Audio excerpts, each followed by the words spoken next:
نحمده ونصلي على رسوله الكريم اعوذ باللہ من الشیطان الرجیم بسم اللہ الرحمن الرحیم الصلاة والسلام علیک یا سیدی یا رسول اللہ وعلی آلک واصحابک واہل بیتک یا سیدی یا نور اللہ۔ محترم حاضرین، اللہ تعالیٰ نے قرآن مجید فرقان حمید میں ارشاد فرمایا، یا ایہا الذین آمنوا ان جاءکم فاسق بنبأ فتبینوا، کہ اے ایمان والو، جب تمہارے پاس کوئی بات پہنچے تو اس کی تحقیق کیا کرو۔ آج جس موضوع پہ بات کرنی ہے وہ ہے سیدنا خیر التابعین حضرت اویس کرنی رضی اللہ تعالیٰ عنہ آپ کی طرف منسوب واقعہ مکذوبہ کی وضاحت پر مشتمل تحقیقی فتویٰ۔ حضرت اویس کرنی رضی اللہ تعالیٰ عنہ آپ کی ذات کی طرف ایک بات مشہور ہے کہ جب غزوہ احد کے موقع پر رسول اللہ صلی اللہ علیہ وآلہ وسلم آپ کا دانت مبارک شہید ہوا تو اس وقت انہوں نے اپنے تمام دانت توڑ ڈالے، اور اس کے بعد پھر ان کے لیے کیلے کا درخت پیدا کیا گیا، اور اس بات کی بھی وضاحت کہ غزوہ احد میں رسول اللہ صلی اللہ علیہ وآلہ وسلم کا کون سا دانت مبارک شہید ہوا اور کتنا شہید ہوا، تو یہ بات بہت ہی قابل غور ہے۔ حضرت اویس کرنی رضی اللہ تعالیٰ عنہ آپ کا بیان نقل کیا گیا ہے۔ فرمایا، طبقات کبریٰ میں امام شارانی رحمۃ اللہ تعالیٰ علیہ آپ نے لکھا ہے، آپ فرماتے ہیں، وقال واللہ ما کسرت رباعیتہ صلی اللہ علیہ وآلہ وسلم حتی کسرت رباعتی۔ فرمایا حضرت اویس کرنی رضی اللہ تعالی عنہ نے کہ جب رسول اللہ صلی اللہ علیہ وآلہ وسلم کا دانت مبارک شہید کیا گیا تو میرا بھی دانت شہید کیا گیا، اور جب آقا علیہ السلام کے چہرہ مبارک کو زخمی کیا گیا تو اسی طرح میرے بھی چہرے کو زخمی کیا گیا۔ آقا دو جہان صلی اللہ علیہ وآلہ وسلم جس طرح آپ کے سر مبارک کو زخمی کیا گیا ویسے ہی عرض کی کہ میرے بھی سر کو زخمی کیا گیا۔ آقا دو جہان صلی اللہ علیہ وآلہ وسلم آپ کے دندان مبارک جو غزوہ احد میں شہید ہوئے ہیں، بہت سارے لوگ تو اس کا یہ خیال کرتے ہیں کہ شاید دانت ٹوٹ گیا ہوگا یا دانت نکل آیا ہوگا، تو ایسی بات نہیں ہے۔ آقا علیہ السلام کو چوٹ لگی ہے، اور آقا علیہ السلام کے جو سامنے والے نیچے دو دانت ہیں، 4 دانت ہوتے ہیں سامنے جن کو ثنایا کہا جاتا ہے، اوپر والے جو دونوں دانت ہیں ان کو ثنایا علیہ کہا جاتا ہے، اور جو نیچے والے سامنے والے 2 دانت ہیں انہیں ثنایا سفلی کہا جاتا ہے۔ تو آقا علیہ السلام کے جو نیچے والے 2 دانت ہیں ان میں سے جو دائیں طرف والا دانت ہے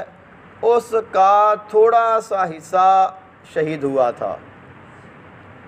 اور اس جگہ سے جہاں سے آقا علیہ السلام کا دانت مبارک شہید ہوا، آقا علیہ السلام جب گفتگو فرماتے تو وہاں سے نور کے شعلے نکلتے تھے، کہ جب کفار نے یہ بات سنی کہ آقا علیہ السلام کا دانت شہید ہو گیا ہے تو انہوں نے کہا کہ ہم جا کر دیکھیں گے، جب آ کر یہ بات کریں گے لوگوں سے تو ہم دیکھیں گے کہ اب یہ کیسے لگتے ہیں دانت ٹوٹنے کے بعد۔ تو جب یہ لوگ مسجد میں آئے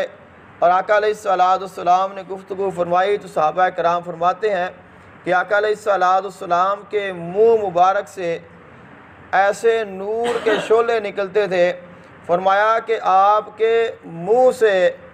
نور ایسے نکلتا تھا کہ اس نور کی برکت سے جو مسجد کی دیواریں ہیں وہ بھی روشن ہو جاتی تھیں۔ تو یہ ہے تحقیق آقا علیہ السلام کے دانت مبارک کے شہید ہونے کی۔ اس طرح حضرت اویس کرنی رضی اللہ تعالیٰ عنہ، آپ کا جو دانت مبارک ہے وہ بھی اتنا ہی شہید ہوا ہے جتنا کہ آقا علیہ السلام کا دانت مبارک شہید ہوا تھا۔ اس سے زیادہ جو بیان ہے کہ تمام دانت نکال دیے، یہ واقعہ بالکل غلط ہے، اس کی تحقیق نہیں ہے، کسی کتاب میں موجود نہیں ہے، اور یہ جو بات ہے یہ دلیل کے بھی خلاف ہے، جس کو ہم کہتے ہیں کہ یہ عقلاً بھی صحیح نہیں ہے اور نقلاً بھی درست نہیں ہے۔ اور اعلیٰ حضرت فاضل بریلوی رحمۃ اللہ علیہ، جن کی وجہ سے ہم بریلوی ہیں، آپ سے سوال کیا گیا اور یہ فتاویٰ بریلوی شریف صفحہ نمبر 301 میں موجود ہے، اور آپ سے پوچھا گیا کہ یہ روایت کہ حضور صلی اللہ علیہ وآلہ وسلم کے دندان مبارک شہید ہو گئے اور اس کی خبر حضرت اویس کرنی رضی اللہ تعالی عنہ کو ہوئی اور انہوں نے اپنے دانت شہید کر لیے، تو اس کا جواب آپ دیتے ہیں۔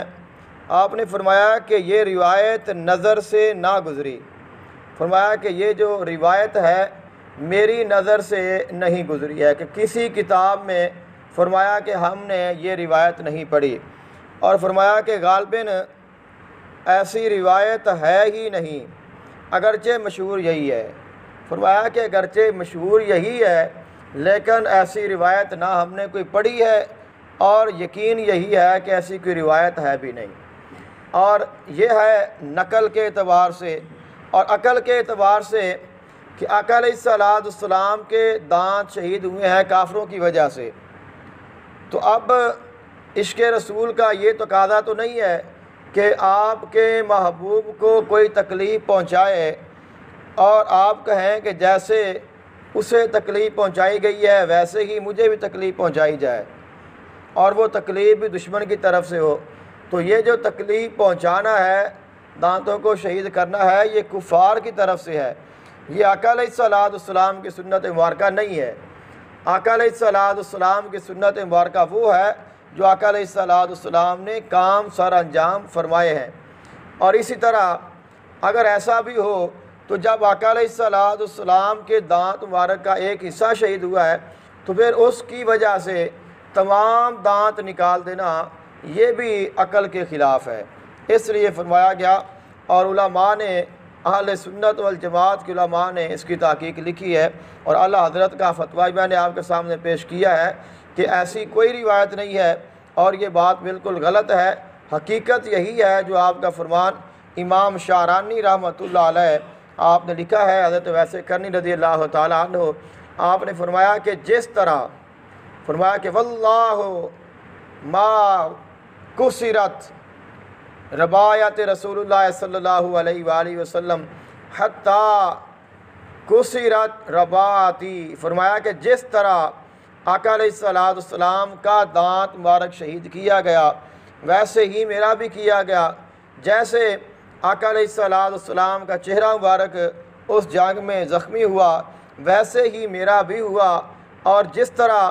آقا علیہ السلام کا سار مبارک زخمی ہوا ویسے ہی میرا بھی ہوا۔ اب اس کی جو وضاحت ہے آقا علیہ السلام کے چہرے مبارک کی اور سار مبارک کی، اس کی مختصر عرض کرتا ہوں کہ آقا علیہ السلام نے اس جنگ میں خود پہنا ہوا تھا، اپنے چہرے کی حفاظت کے لیے ایک خود ہوتا ہے، جنگ کے دوران پہنا جاتا ہے، لوہے کا بنا ہوا ہوتا ہے۔ تو آقا علیہ السلام نے دیگر صحابہ کرام بھی جو بھی جنگ میں شامل ہوتے تھے وہ بھی پہنتے تھے، تو آقا علیہ السلام نے بھی وہ پہنا ہوا تھا۔ اب کافروں نے گڑھے کھود دیے تھے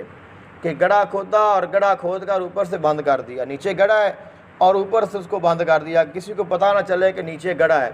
تو آقا علیہ السلام، یہ مشہور ہے کہ جب